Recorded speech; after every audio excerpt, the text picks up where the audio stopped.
The largest space battle in galactic history began at the Kepler Nexus, a strategic system where three major hyperspace routes crossed. Emperor Graktal had assembled the greatest fleet in Krython history, over 800 warships, including the massive dreadnoughts that had terrorized the galaxy for 3 centuries. Admiral Wu Jin faced them with fewer than 200 human vessels. The odds should have been impossible. All ships. This is Admiral Wu Jin, the human commander broadcast across his fleet. The enemy believes numbers will decide this battle. They're about to learn why Earth teaches us that survival depends on skill, not size. On the bridge of the flagship Sol, Lieutenant Commander Bora reviewed her fighter squadron assignments. The human carriers had launched over 3,000 small craft, each piloted by someone trained in Earth's crushing gravity and chaotic weather patterns. "Gold Squadron, form up on my wing," she ordered. "We're going after their command ship." Her pilots acknowledged with the calm efficiency of predators who had learned their trade on humanity's death world.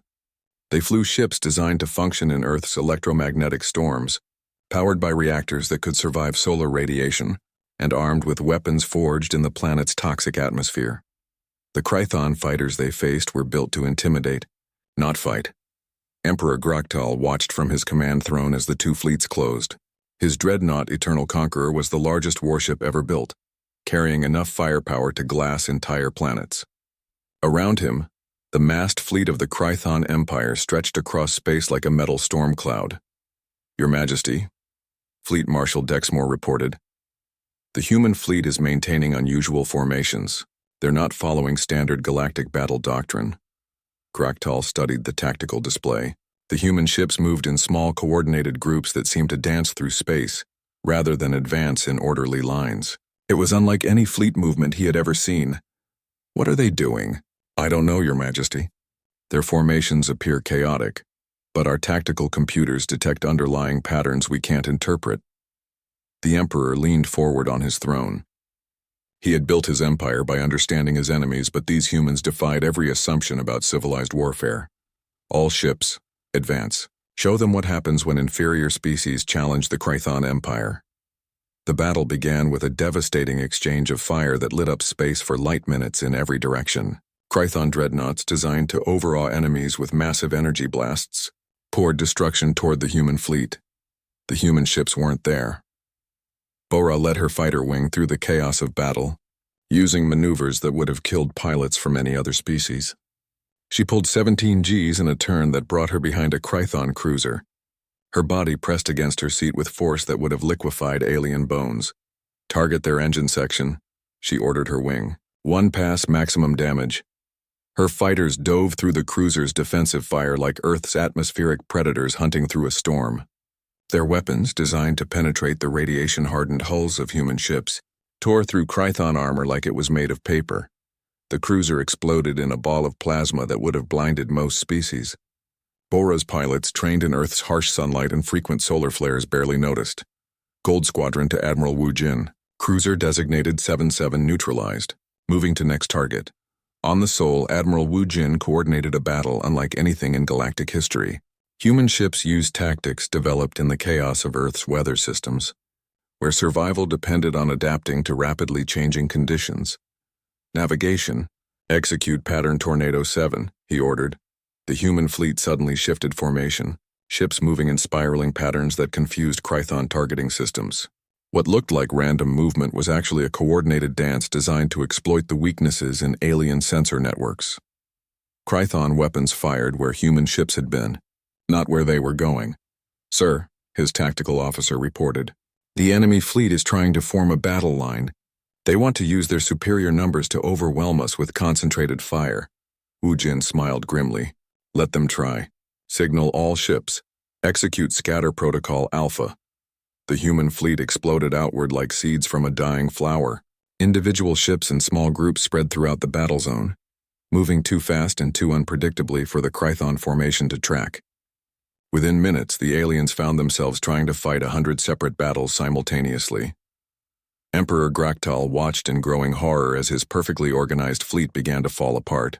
Human ships attacked from impossible angles, using gravitational fields and asteroid debris as weapons. They moved through space like predators that had evolved in 3 dimensions. while his own forces fought like ground-bound creatures trying to establish territorial lines. "Fleet Marshal, order all ships to maintain formation," he commanded. "Your Majesty, the formation is breaking down. The humans are attacking individual ships faster than we can coordinate our response. They're using our size against us. Impossible! Numbers always win." Dexmore looked at the tactical display, where red icons representing destroyed Krython ships were multiplying faster than he could count.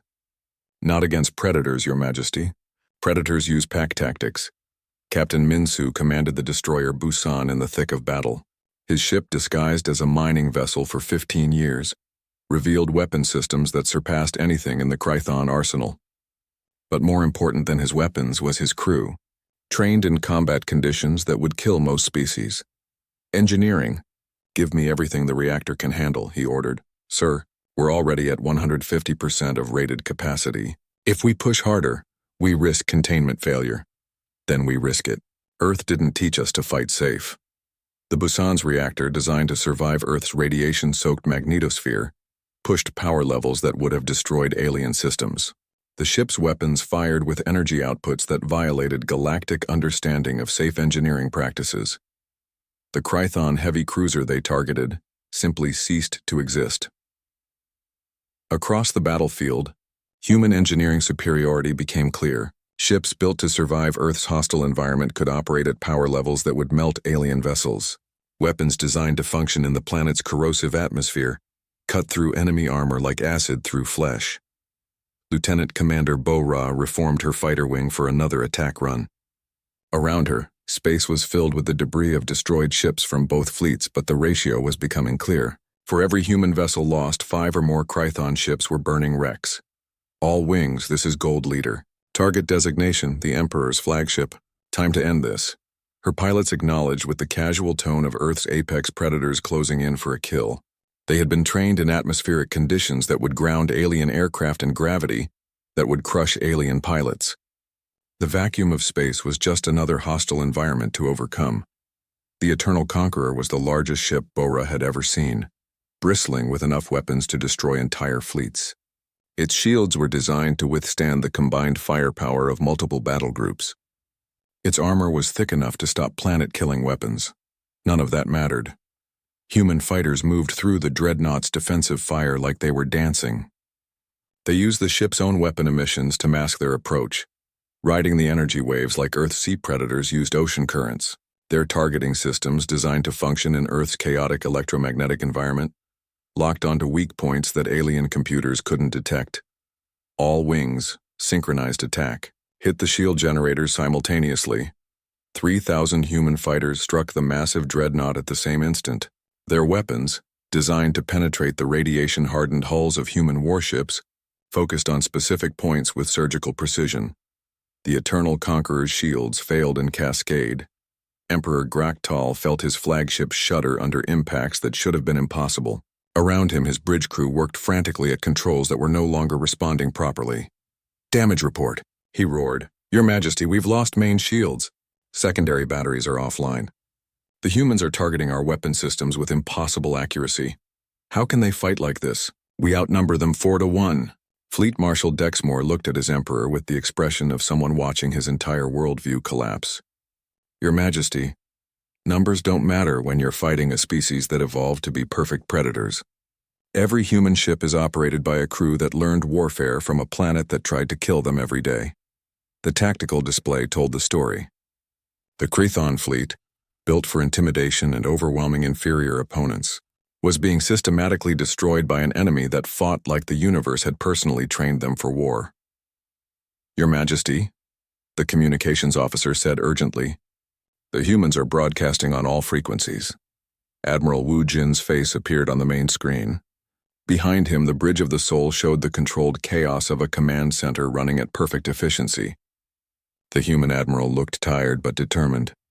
"Emperor Graktal, your fleet is defeated.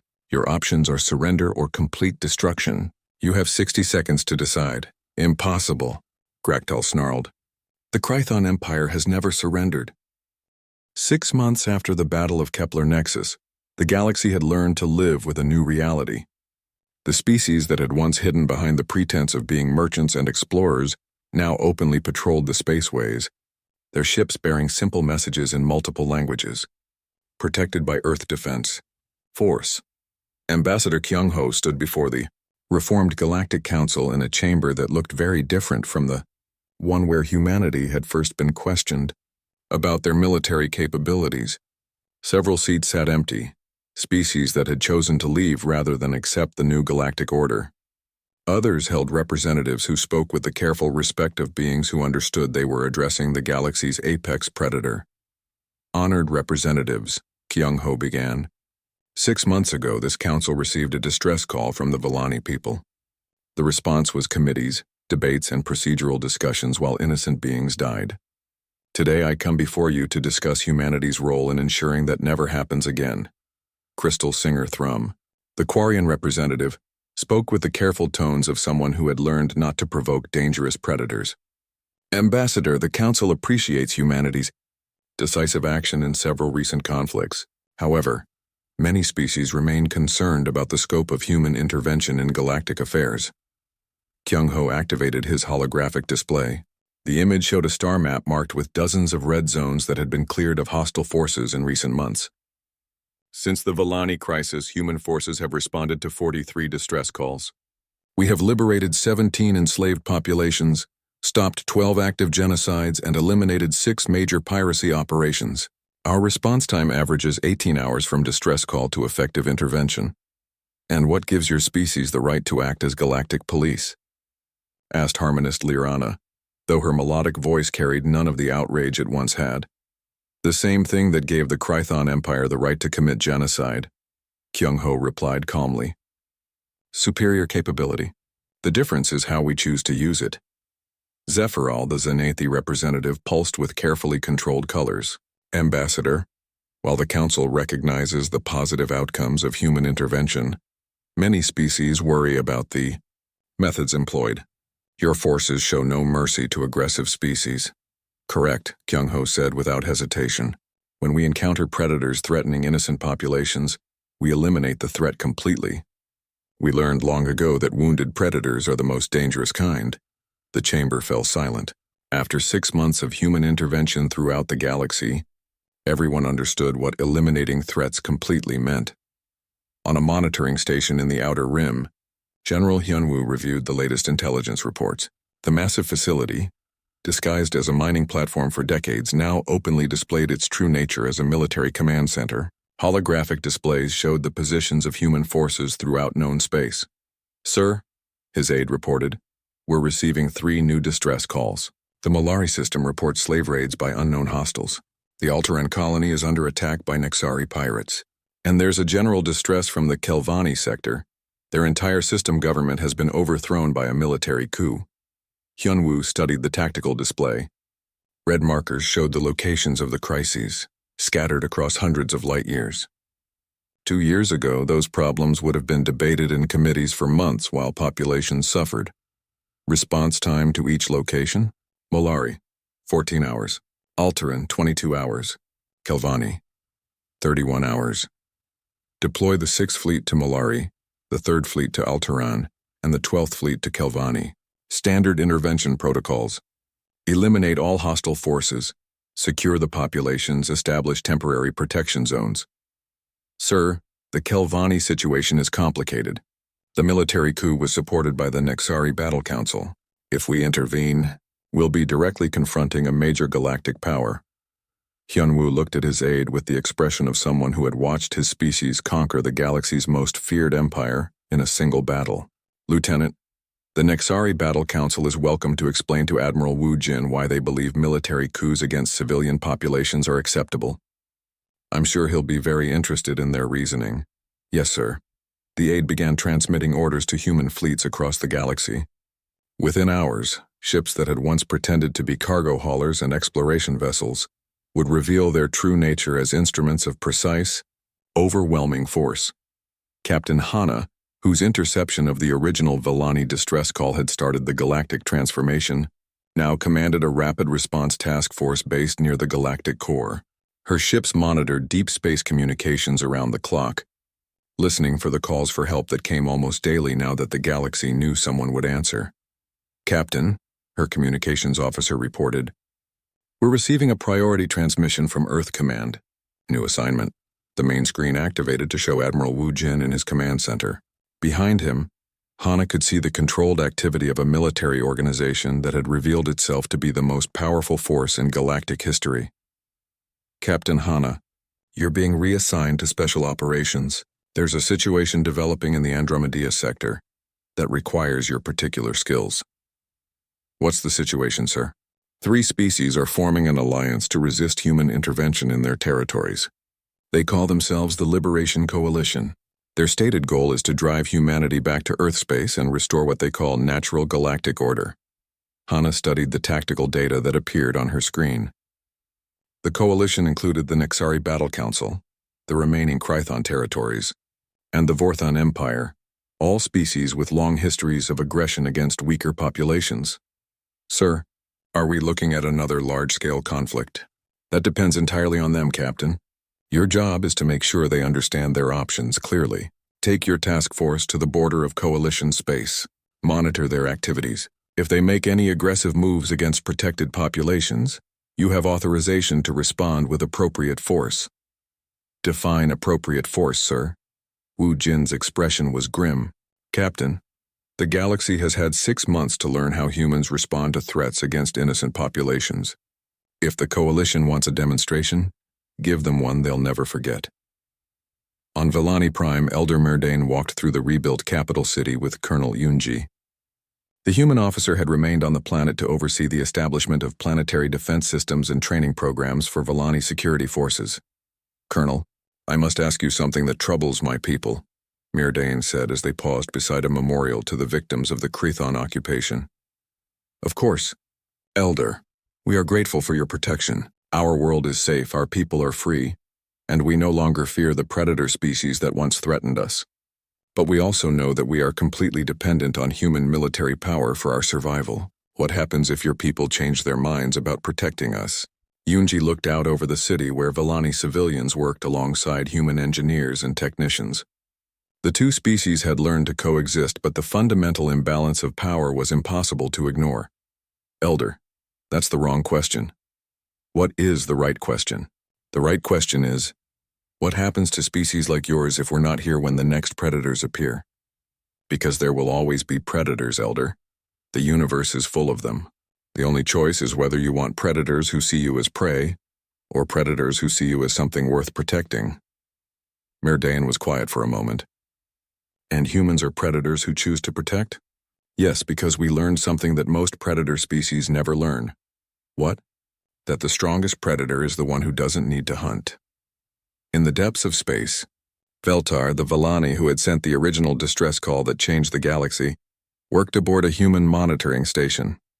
The amphibious being had volunteered to serve as a liaison between his people and their protectors, and had become something of a symbol of the new galactic order.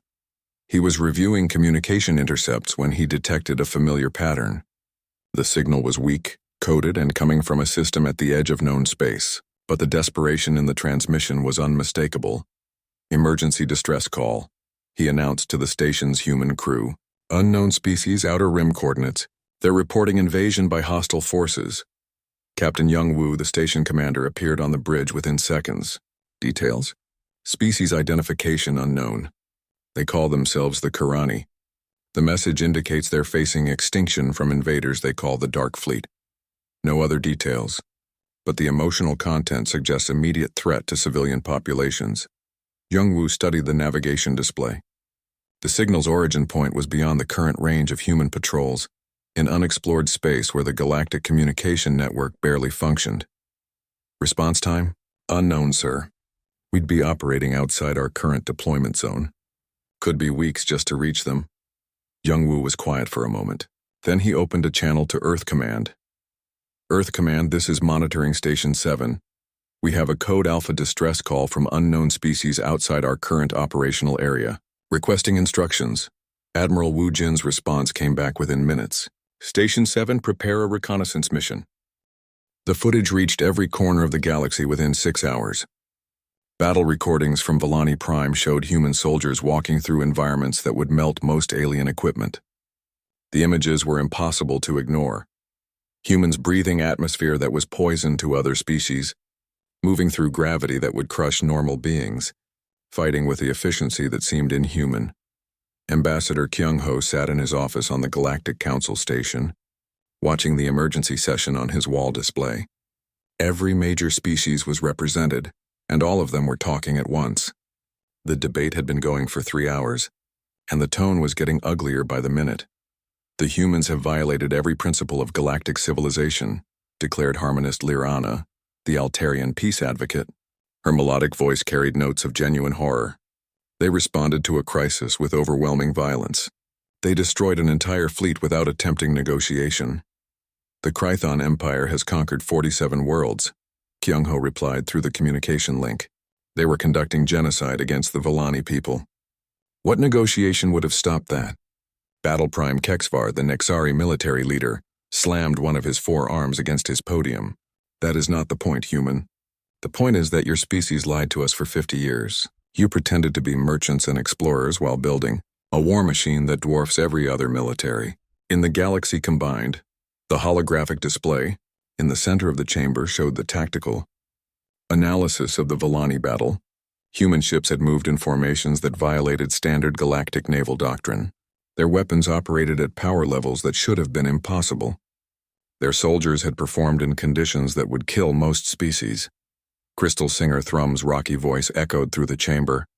Our analysis indicates that human military capabilities exceed our previous estimates by a factor of at least 10. Their ship designs suggest they have been preparing for galactic warfare since first contact. We have been preparing to defend ourselves, Kyung-ho said calmly. Earth's history taught us that predators exist in the universe. We chose to be ready for them. Zephyral, the Xanathi representative, pulsed with agitated colors. But why hide your true capabilities? Why maintain the pretense of being a minor power? Kyung-ho looked around the chamber at representatives who were just beginning to understand what humanity really was. Would you have welcomed us if you knew the truth? Would you have treated us as equals if you understood that we could destroy any of your fleets whenever we chose? The silence that followed answered his question. On Villani Prime, Colonel Yoonji oversaw the liberation of the 3rd major city. Her forces had swept across the planet in 48 hours, freeing every Villani settlement and capturing all Krython personnel. The operation had been so efficient that some alien military observers were calling it the most perfect planetary assault in galactic history. But the Villani themselves were not celebrating. Elder Merdane approached her command post with a group of other Villani leaders. The amphibious beings moved slowly in the high gravity, their large eyes reflecting a mixture of gratitude and fear. Colonel, Merdane said in his water-like voice, we must speak. Yoonji looked up from her tactical display.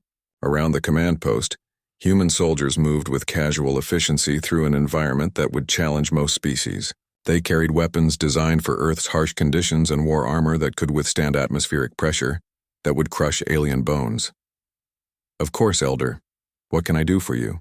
Our people are frightened, Merdane said quietly. We are grateful for your help, but your soldiers are unlike anything we have ever seen. They move through our world like it cannot hurt them. They fight with a skill that seems impossible. Some of our people are asking if we have simply traded one master for another. Yoonji set down her datapad and gave the Villani leader her full attention. Elder, we are here to help your people. We have no interest in ruling anyone. But you could, another Villani said. Couldn't you? Your species could conquer any world you chose. The question hung in the air. Around them, human soldiers continued their work, moving through the poisonous atmosphere and crushing gravity like it was nothing. They had destroyed a Krython occupation force in less than 2 days, and they had done it with such casual competence that it looked easy. Yes, Yoonji said finally. We could. The Villani leaders exchanged glances. The human colonel's honesty was somehow more frightening than a lie would have been. Then why don't you? Merdane asked. Yoonji considered the question. Elder, my species learned long ago that the universe is full of predators. We became very good at stopping predators, but we also learned that there's a difference between being strong and being evil. Strength without wisdom is just another form of predation. And if your people decide that wisdom is inconvenient, then the galaxy will stop us, Yoonji replied. Or try to. But Elder, you're asking the wrong question. The right question is, What happens to species like yours if we're not here when the next predators come? 12 sectors away, Emperor Graktal of the Krython Empire received the battle. Reports in his throne room on the capital world of Krythos Prime. The massive reptilian ruler had built his empire through conquest and intimidation. He had never faced a defeat, never encountered a species that could match Krython military might. The reports made no sense. Read it again, he ordered his military advisor. General Dexmore, the finest military mind in the Empire, cleared his throat nervously. Your Majesty, the entire 17th Fleet has been destroyed or captured. 20 heavy cruisers, 43 support vessels, and over 30,000 ground troops. The humans achieved complete victory in less than 48 hours. How is that possible? The humans have no significant military. Our intelligence reports show they control barely 300 ships total. Your Majesty, our intelligence was wrong. The humans have been disguising military vessels as civilian ships for decades. Every cargo hauler, every mining platform, every exploration vessel was actually a warship. Our estimates of their fleet strength were off by a factor of at least 50. Graktal rose from his throne, his massive form towering over his advisors. The Emperor had conquered 47 worlds through superior technology and ruthless tactics. He had never encountered a species that could match Krython power. Impossible. No species could hide a fleet that size for 50 years. Your Majesty, the humans are from what the galaxy classifies as a death world. Their entire civilization is adapted for extreme conditions. What we consider impossible combat environments, they consider normal living conditions. The Emperor studied the tactical reports. Human ships had moved through the battle with precision that suggested communication methods beyond Krython understanding. Their weapons operated at power levels that exceeded galactic standards. Their soldiers had fought in conditions that would kill Krython warriors.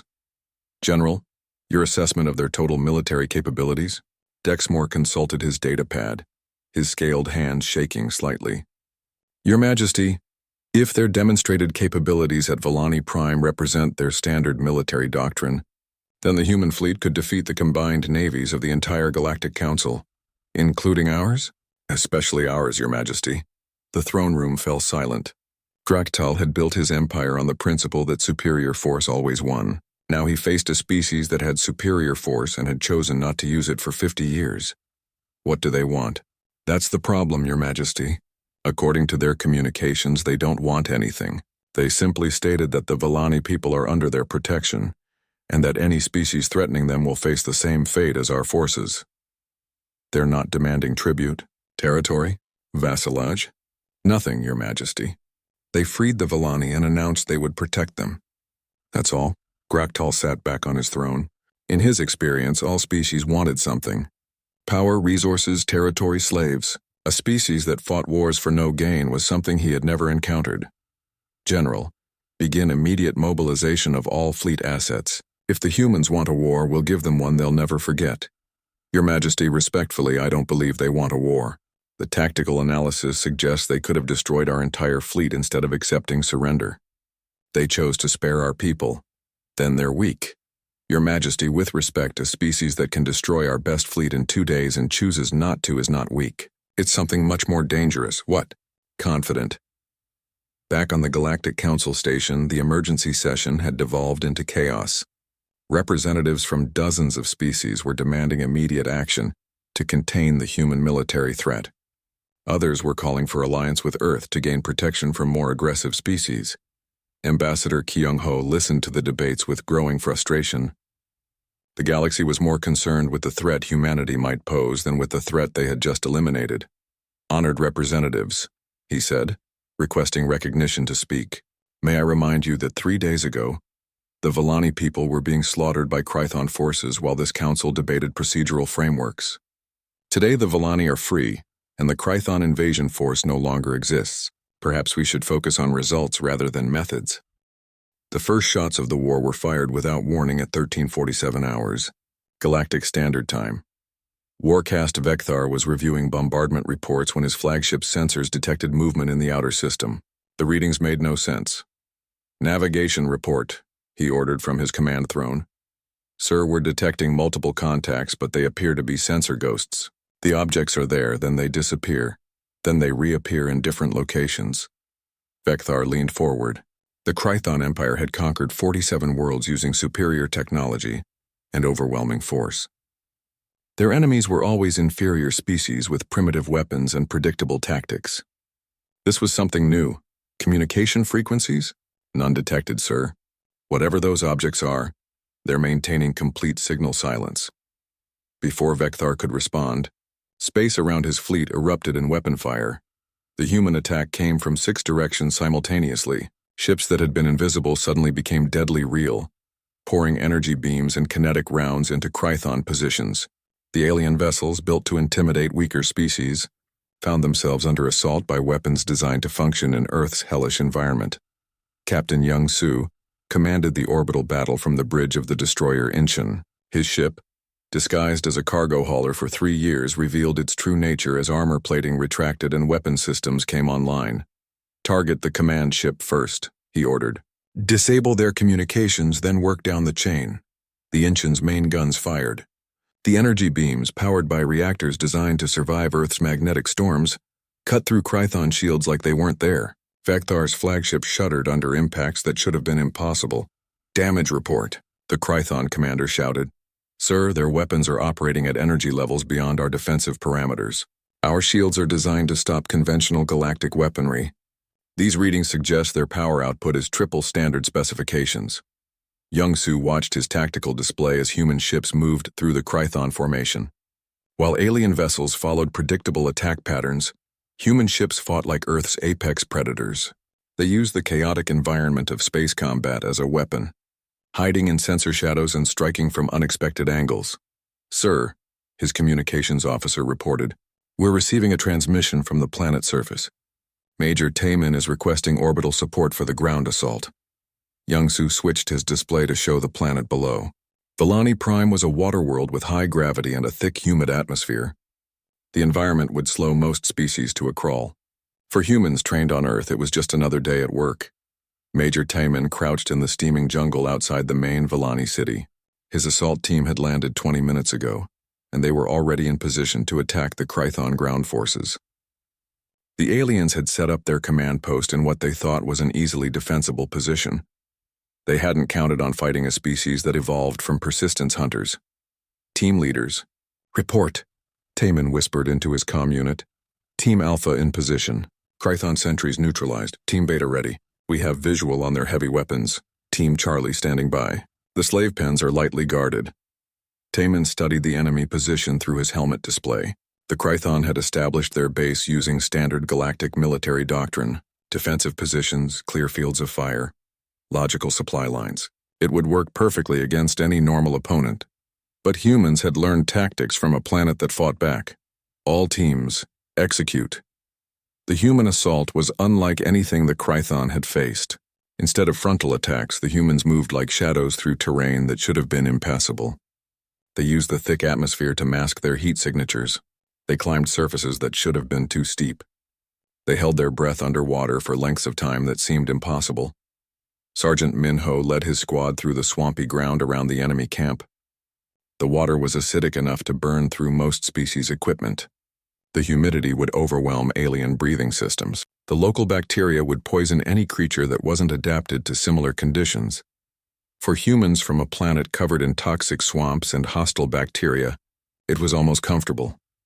"Sergeant," his demolitions expert whispered, "I have eyes on their ammunition depot. One charge will take out half their supplies." Minho looked at the Krython soldiers standing guard. They wore full environmental suits and moved slowly, weighed down by equipment designed to keep them alive in the hostile environment. His own team wore light armor that was perfectly adapted to the conditions. "Do it." The explosion lit up the jungle. Krython troops, blinded by their own defensive systems, fired wildly at targets they couldn't see. Human soldiers moved through the chaos like ghosts, striking where the enemy was weakest and disappearing before counterattacks could develop. In the slave pens, Elder Merdane pressed himself against the metal walls as explosions shook the ground. The old Vellani had lived through the first day of the invasion, watching his people's peaceful world turn into a nightmare of fire and death. Now something else was happening. The sounds of battle had changed. Instead of the steady thunder of orbital bombardment, he heard the sharp crack of small arms fire and the screams of Krython soldiers. A section of the pen wall exploded inward. Smoke cleared to reveal a figure in dark armor, carrying weapons that looked far too advanced for their size. The being moved with fluid grace despite the high gravity that would cripple most species. "Are you Villani civilians?" the figure asked in accented but understandable galactic standard. Murdane found his voice. Yes, we are prisoners. You are here to rescue us." The armored figure removed its helmet, revealing the face of a human female. Her eyes were hard and alert, scanning the area for threats even as she spoke. "I am Lieutenant Sora of the Earth Defense Force. We received your distress call. Are there more prisoners in other locations?" "Hundreds," Murdane whispered. "Thousands. They have taken so many of our people." Sora nodded and spoke into her comm unit.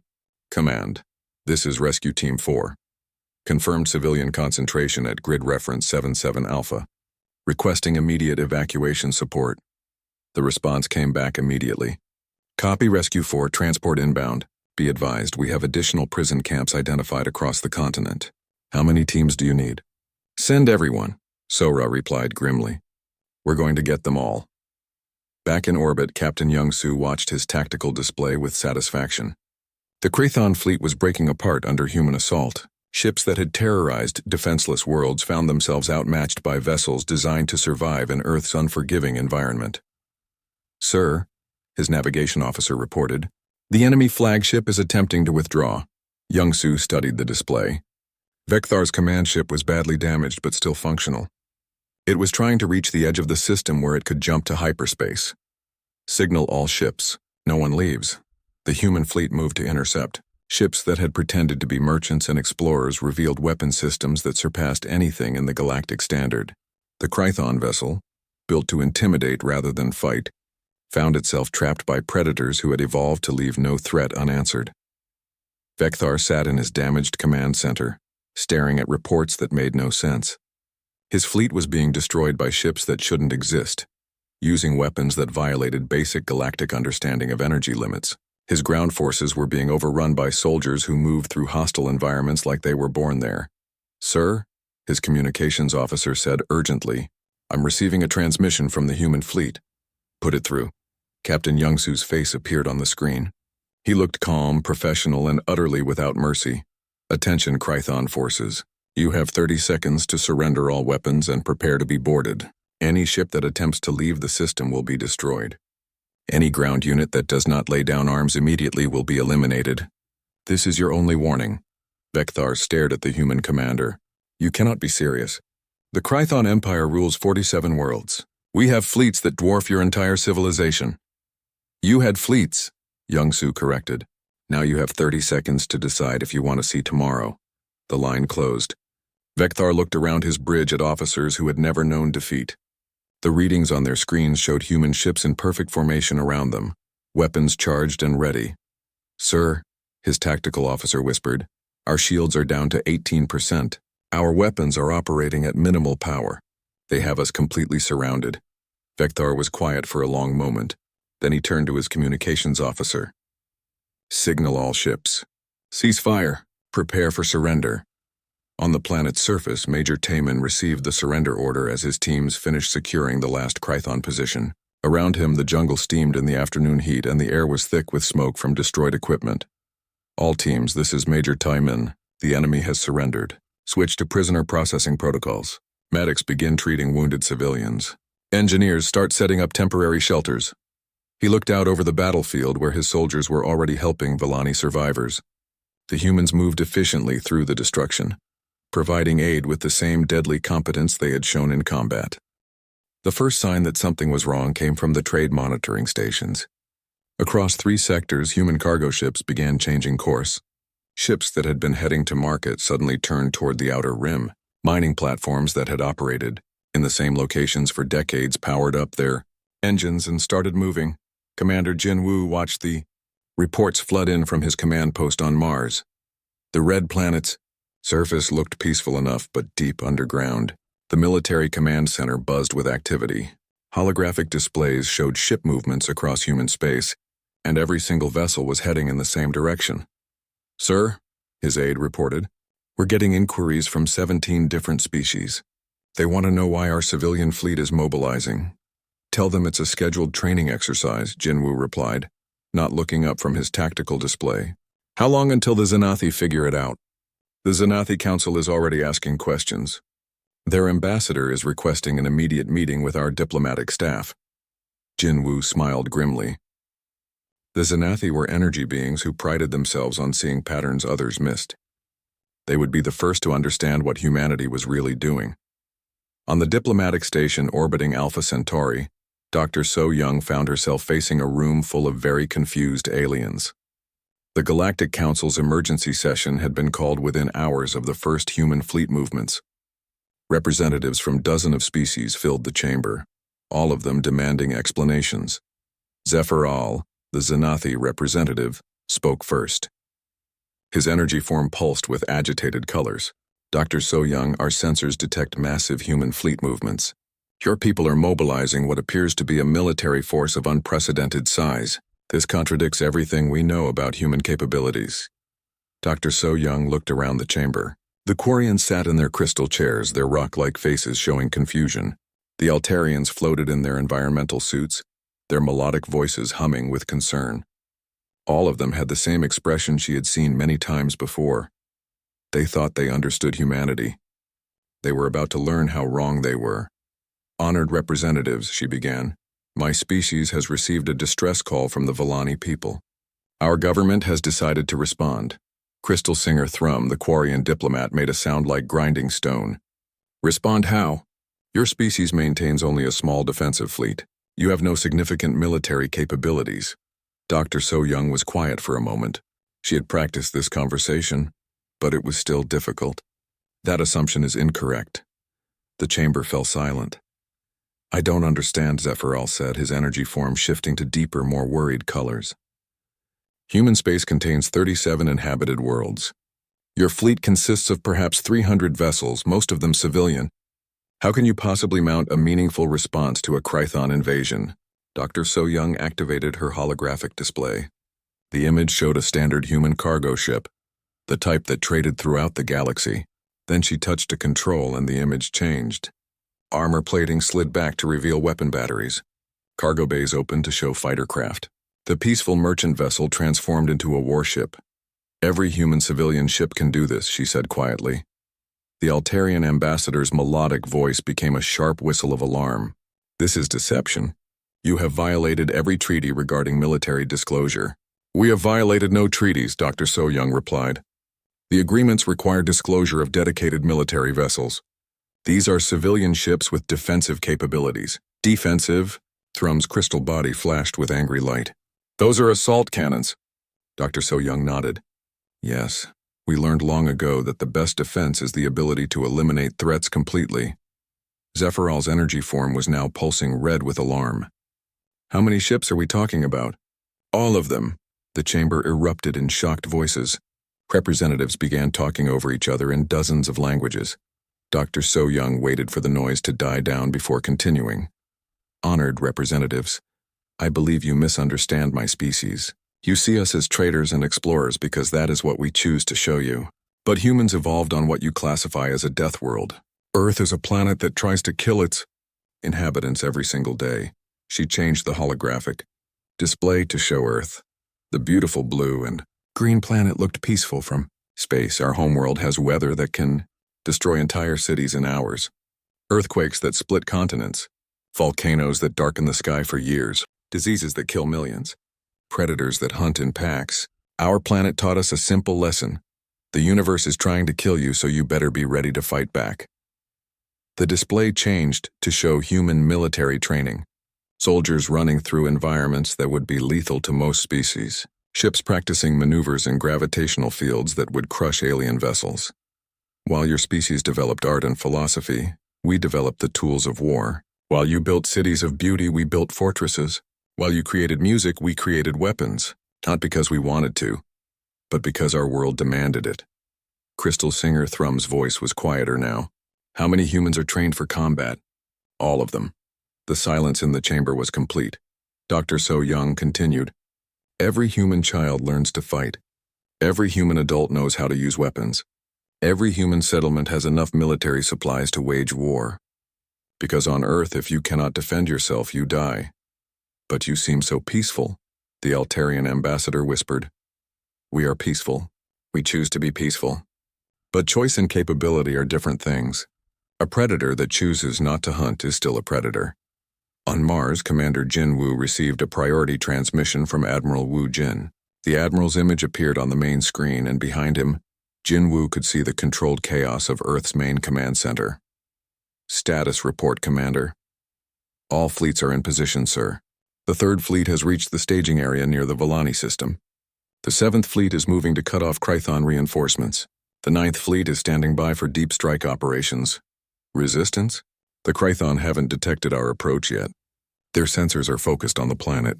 They're not expecting anyone to interfere. Wu Jin nodded. They think the galaxy is full of sheep. They're about to meet the wolves. Jin Woo studied his tactical display. Red markers showed Krython positions throughout the Volani system. 20 heavy cruisers conducting orbital bombardment. Support vessels landed on the surface, loading captured Volani onto slave ships. It was the same pattern the Krython had used on a dozen other worlds. Sir, there's something else. We're detecting at least 3 other species monitoring the situation. The Nexari have ships on the system edge. The Xanathi have sent observation probes. Everyone wants to see what happens when humans go to war. Let them watch, Wu Jin replied. It's time the galaxy understood what we really are. Back on the diplomatic station, the emergency session had devolved into chaos. Representatives were demanding immediate council action to contain the human military buildup. Others were calling for sanctions against Earth for violating the spirit of galactic law. Dr. So Young stood quietly in the center of the storm, waiting. Finally, Zephyrel's voice cut through the noise.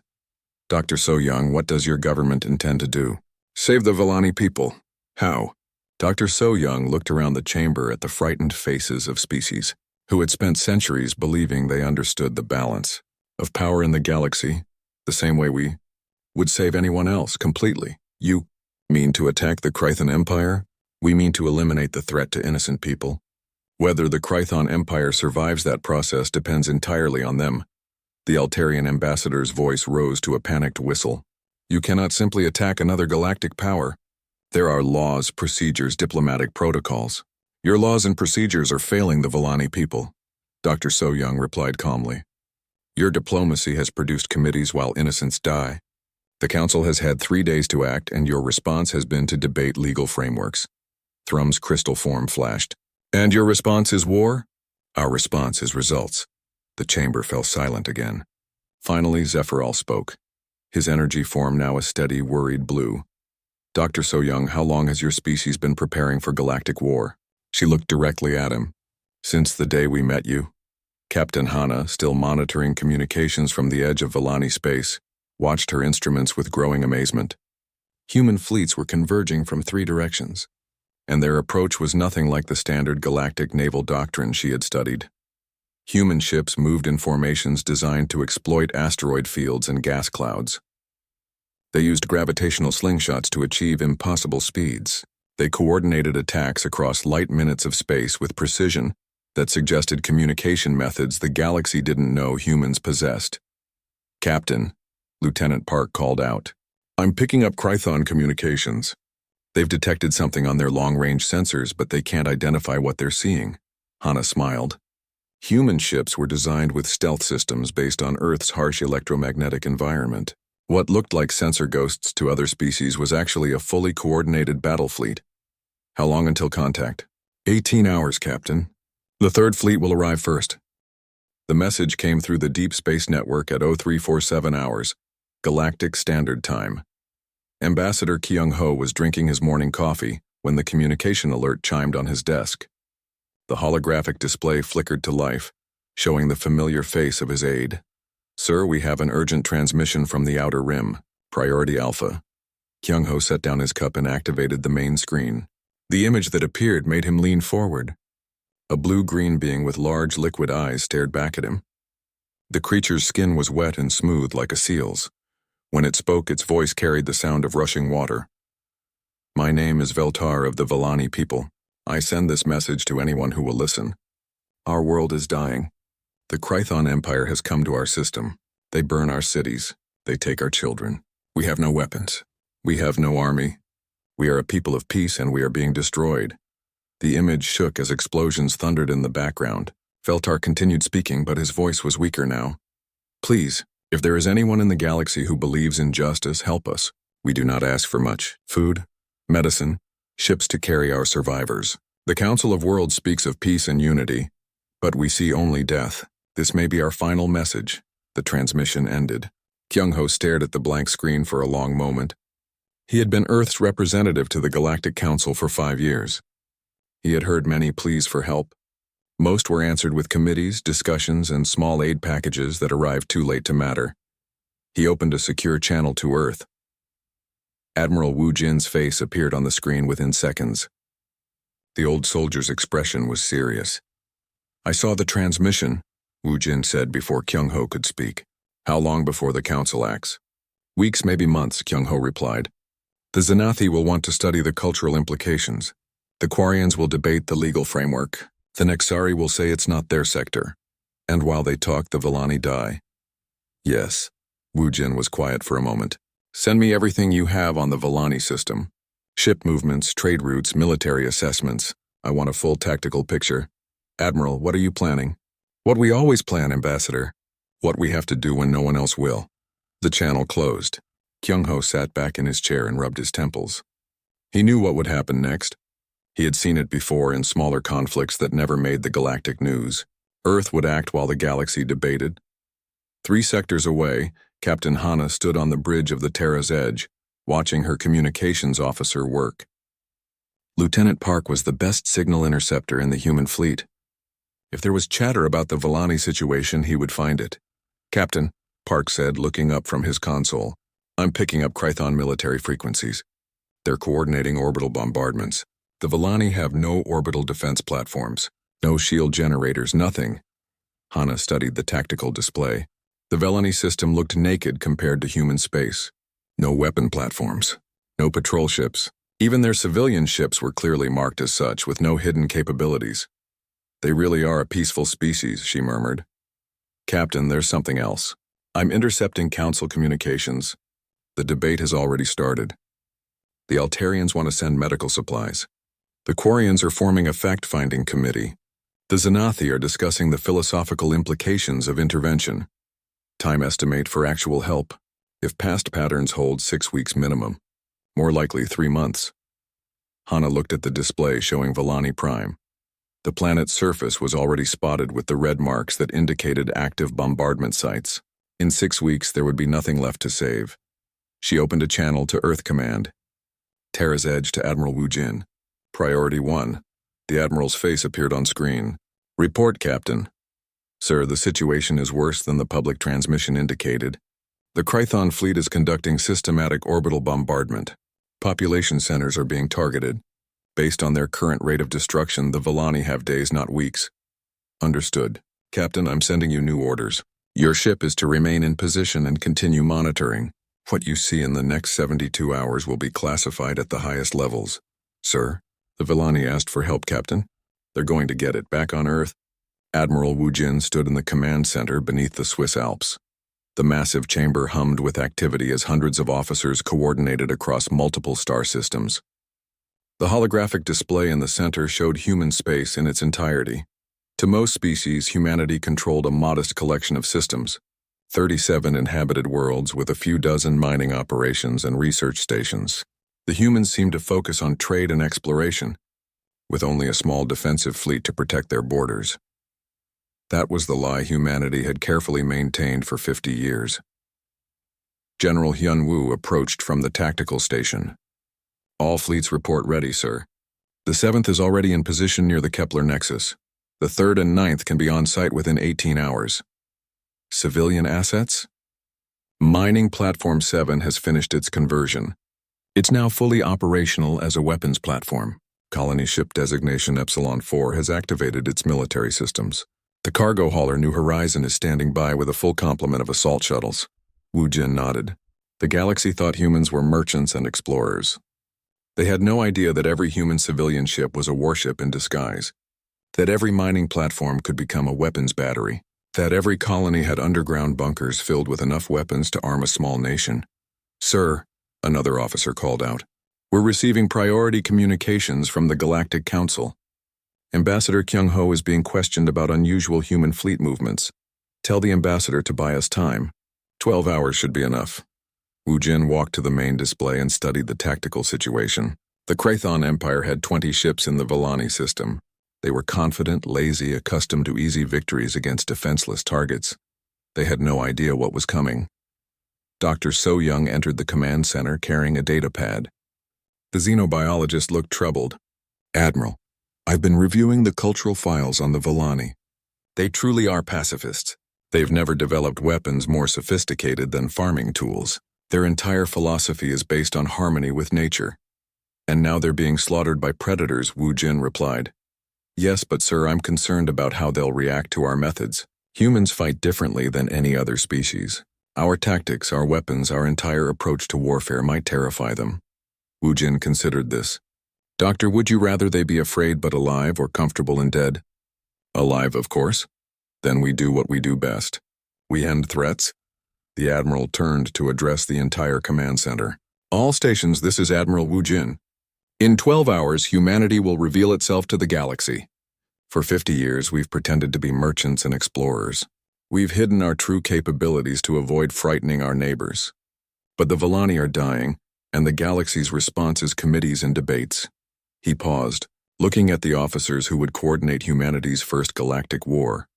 The galaxy is about to learn why Earth is classified as a death world, and why its children are the most dangerous predators in known space.